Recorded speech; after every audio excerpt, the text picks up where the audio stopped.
மாதா பிதா குரு தெய்வம் என்று சொல்வார்கள். அந்த அளவுக்கு ஆசிரியர்கள் உயர்ந்த நிலையிலே இருக்கின்ற ஆசிரியர்கள், அவர்களால் மாணவிகளுக்கு இது போன்ற பாலியல் சீற்றர்கள், தொந்தரவுகள், கொடுமைகள் எல்லாம் நடைபெறுவது எங்களால் ஏற்றுக்கொள்ள முடியவில்லை. தமிழ் சமுதாயத்தால் ஏற்றுக்கொள்ள முடியல, யாராலும் ஏற்றுக்கொள்ள முடியாது. இப்போ நேற்று கூட பார்த்தீங்கன்னா ஏற்காட்டில் 10 மாணவிகள் பாதிக்கப்பட்டிருக்கின்றார்கள்.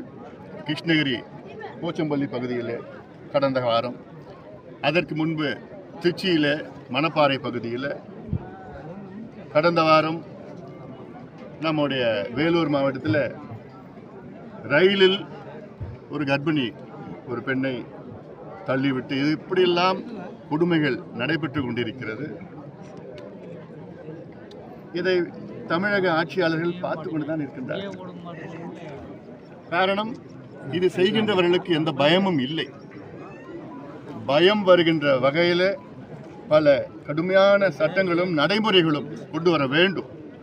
அதை நடைமுறைப்படுத்த வேண்டும். சட்டங்கள் இருக்கிறது, அதை நடைமுறைப்படுத்த தவறி கொண்டிருக்கிறார்கள். அதற்கு இன்னொரு முக்கியமான ஒரு காரணம் என்றால், எங்கே பார்த்தாலும் கஞ்சா வித்துட்டு இருக்கிறாங்க தமிழ்நாட்டில். போதைப் பொருளும் கஞ்சாவும் எங்கே பார்த்தாலும் கிடைக்குது. அதுதான் மிக மோசமான ஒரு சூழல்.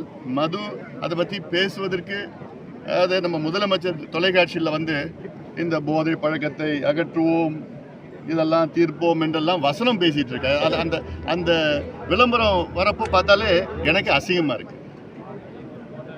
ஏன்னா இவங்க தான் சாராயத்தை விற்கிறாங்க, டாஸ்மாக் கடையை ஊக்குவிக்கிறாங்க, டாஸ்மாக் கடையை அதிகப்படுத்துகிறாங்க.